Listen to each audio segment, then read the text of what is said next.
anugerah dari Tuhan Yesus Kristus, kasih setia Allah Bapa, itulah kiranya menyertai kamu sekalian. Amin. Firman Tuhan di pagi hari ini tertulis di 1 Korintus pasal 3 ayat 16. Tidak tahukah kamu bahwa kamu adalah bait Allah dan bahwa roh Allah diam di dalam kamu? Demikian pembacaan firman Tuhan. Selamat pagi dan salam sejahtera untuk kita semua. Bapak Ibu saudara terkasih, ketika Yesus melihat bait suci yang dipergunakan untuk tujuan yang tidak benar, untuk berdagang atau menukar uang, Yesus sangat marah. Yesus membalikkan tempat penjualan. Yesus mengusir orang-orang yang berdagang di sana. Dan Yesus berkata bahwa rumah Allah adalah rumah doa. Dan pada kesempatan itu, Yesus berkata bahwa Yesus akan menyucikan bait suci itu dalam waktu 3 hari. Hal ini menggambarkan tentang penyaliban atau kematian Yesus yang ingin memperbaiki bait suci itu agar kembali kepada fungsi yang sebenarnya, yaitu rumah doa. Tetapi di dalam Alkitab ada 3 gambaran tentang bait suci. Pertama adalah bait suci secara fisik atau gereja. Tuhan menghendaki gereja sebagai tempat beribadah, tempat berdoa, bukan tempat yang lain-lain. Yang kedua adalah pribadi kita, yaitu firman Tuhan di pagi hari ini. Bahwa ternyata tubuh kita ini adalah bait Allah.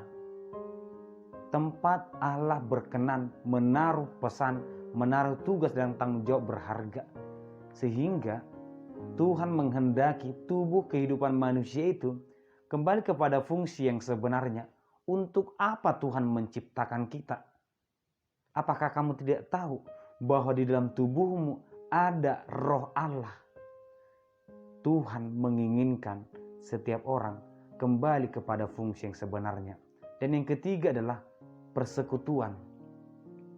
Gereja bukanlah gedungnya tetapi orangnya, persekutuannya. Itu adalah bait Allah. Di dalam persekutuan itu Tuhan menghendaki kemana persekutuan ini ada. Kita mungkin memiliki banyak persekutuan. Persekutuan marga, persekutuan di kampus tempat bekerja, itu adalah hal yang benar. Tetapi kemana arahnya? Untuk apa persekutuan ini bentuk? Apakah gereja, tubuh kita, persekutuan ini masih berjalan sesuai dengan kehendak Tuhan? Di pagi hari ini, firman Tuhan menyapa kita dengan sebuah pertanyaan. Tidak tahukah kamu bahwa kamu adalah bait Allah dan bahwa roh Allah diam di dalam kamu? Tubuh kita ini, hidup kita ini berharga di mata Tuhan. Tidak ada kehidupan ataupun manusia yang lahir ke dunia ini tanpa persetujuan Tuhan, tanpa rencana atau kehendak baik di dalam dirinya. Semua itu baik.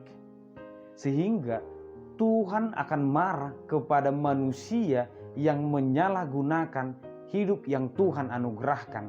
Di ayat berikutnya dikatakan, jika ada orang yang membinasakan bait Allah, maka Allah akan membinasakan dia.